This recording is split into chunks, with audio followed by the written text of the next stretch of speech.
ونصلي على رسوله الكريم أما بعد فأعوذ بالله من السميع العليم من الشيطان الرجيم بسم الله الرحمن الرحيم والمؤمنون والمؤمنات بعضهم أولياء بعض يأمرون بالمعروف وينهون عن المنكر وقال عليه الصلاة والتسليم طوبى لعبد جعله الله مفتاحا للخير ومغلاقا للشر أو كما قال عليه الصلاة والتسليم.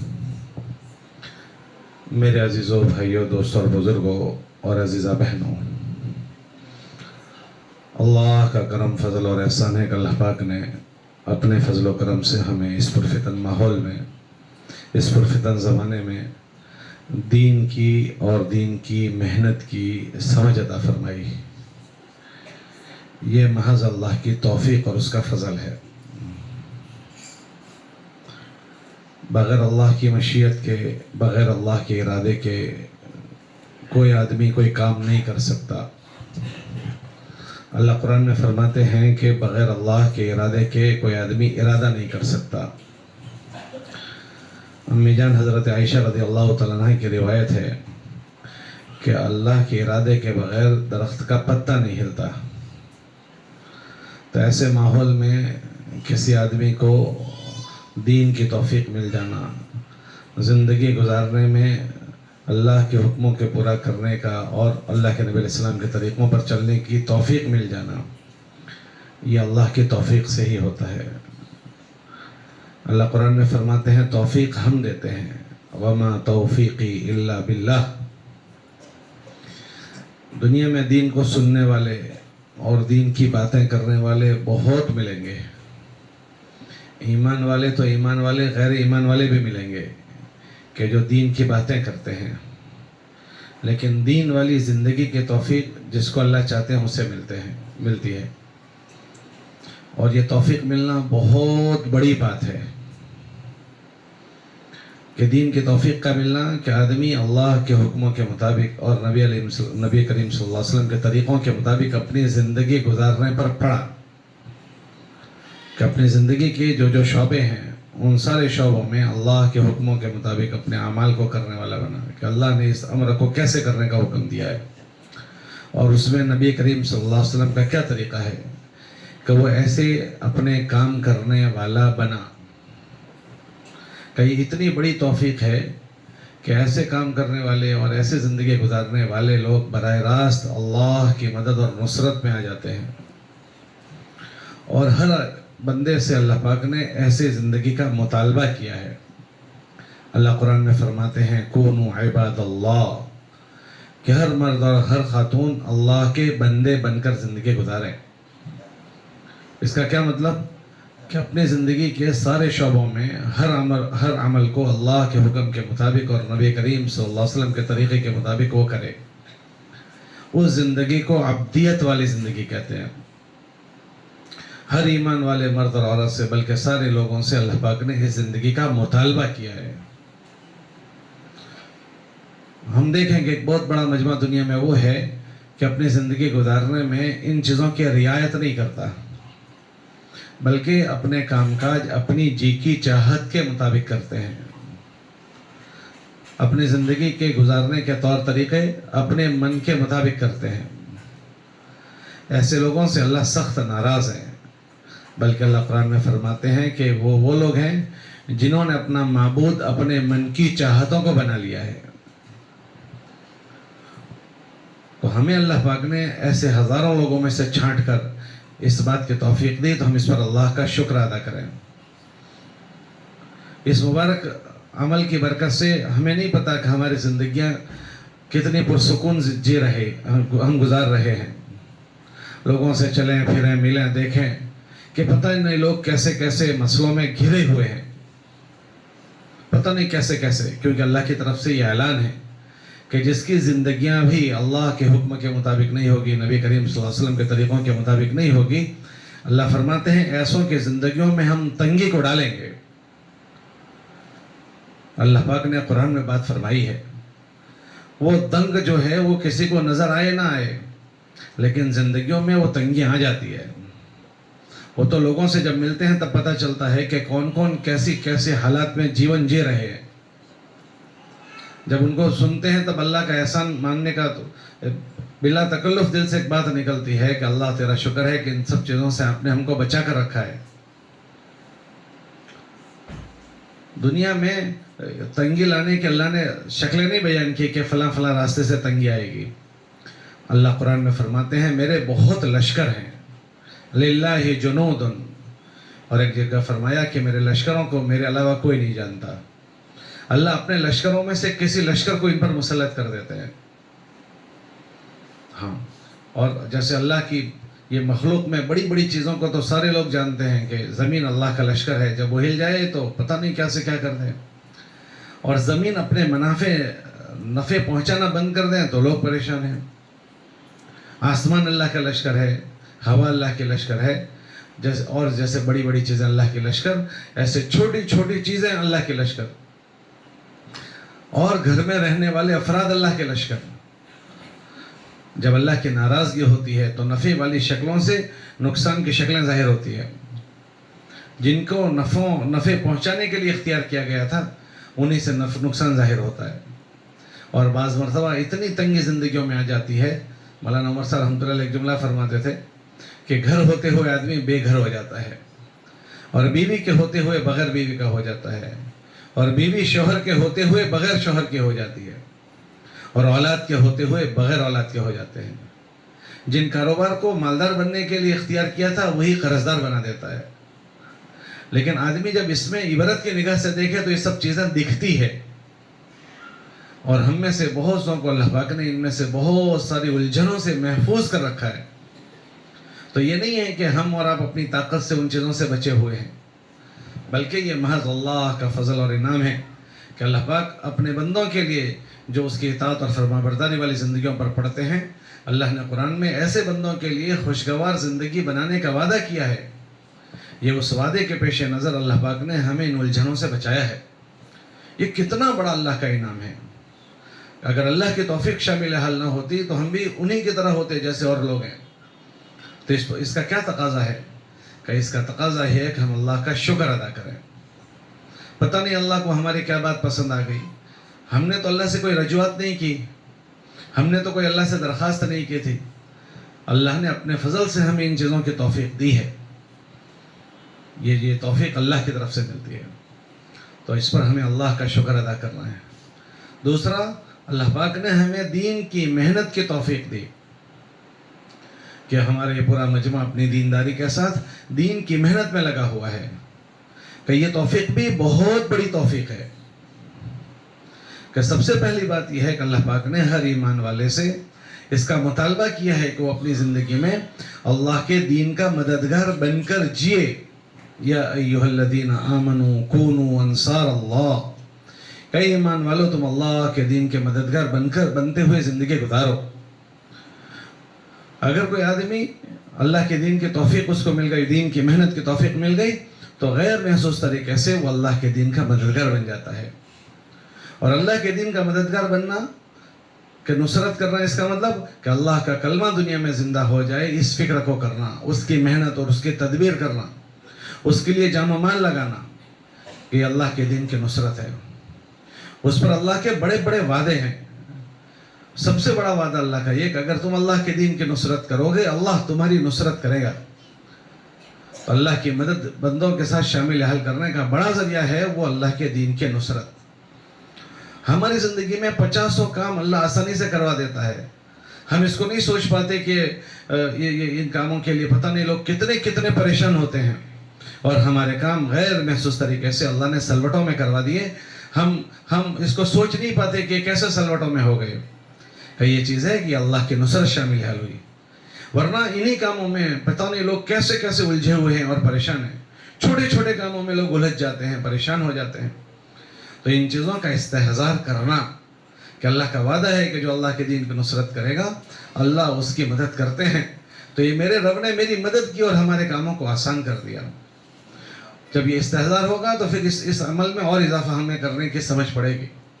ایک تو بڑا نفع یہ ہوتا ہے، اور دوسرا بڑا نفع جو اللہ پاک نے ہمیں دین کی محنت کی توفیق دی، اس کے ذریعے سے ہم جیسے دیندار بنیں گے، ہم ہزاروں لوگوں کو دیندار بننے کا ذریعہ بن جاتے ہیں۔ یہ بہت بڑا عمل ہے۔ کہ ہم لوگوں کے لیے خیر پر آنے کا ذریعہ بنتے ہوں، کہ مرنے کے بعد ہر آدمی کا دفتر بند ہو جائے گا، ایک سبحان اللہ کہنے کا محتاج ہو جاتا ہے، لیکن اس کی محنت کے ذریعے سے جتنے لوگ خیر کی طرف متوجہ ہوئے ہیں اور اعمال خیر پر پڑے ہیں، وہ انہیں ایصال ثواب کریں یا نہ کریں، ان کے ساری زندگی کے سارے اعمال اس آدمی کے نامہ اعمال میں جاتے ہیں جو اس کے لیے ذریعہ بنا تھا۔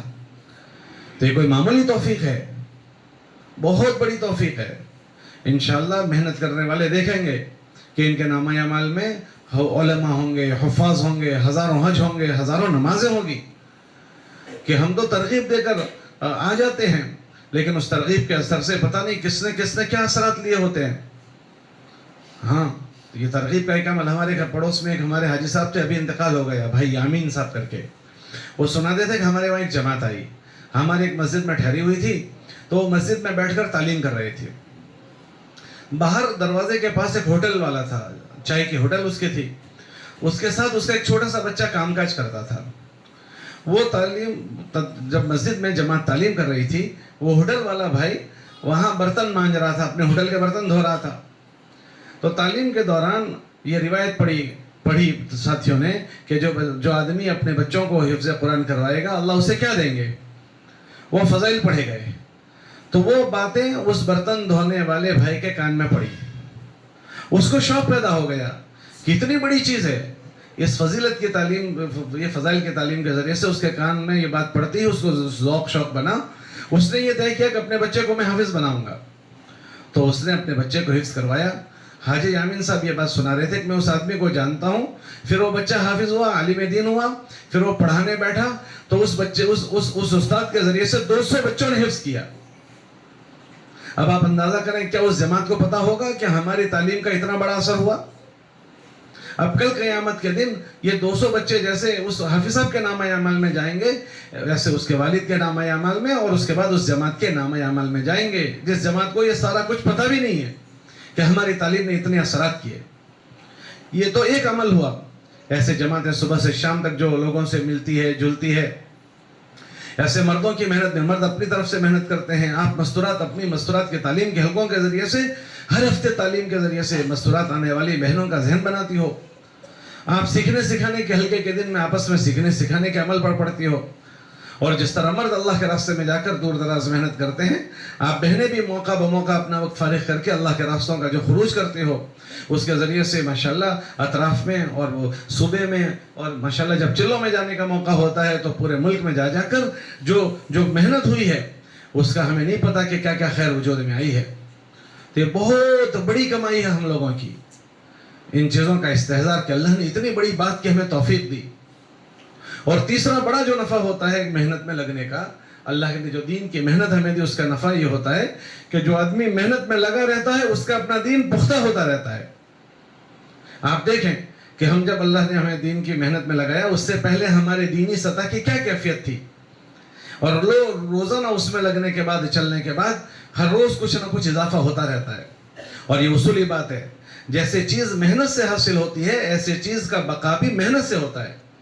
جب کسی چیز کی محنت نہیں کی جاتی تو وہ چیز ملتی بھی نہیں، اور اگر مل گئی تو آئی ہوئی چیز باقی بھی نہیں رہتی۔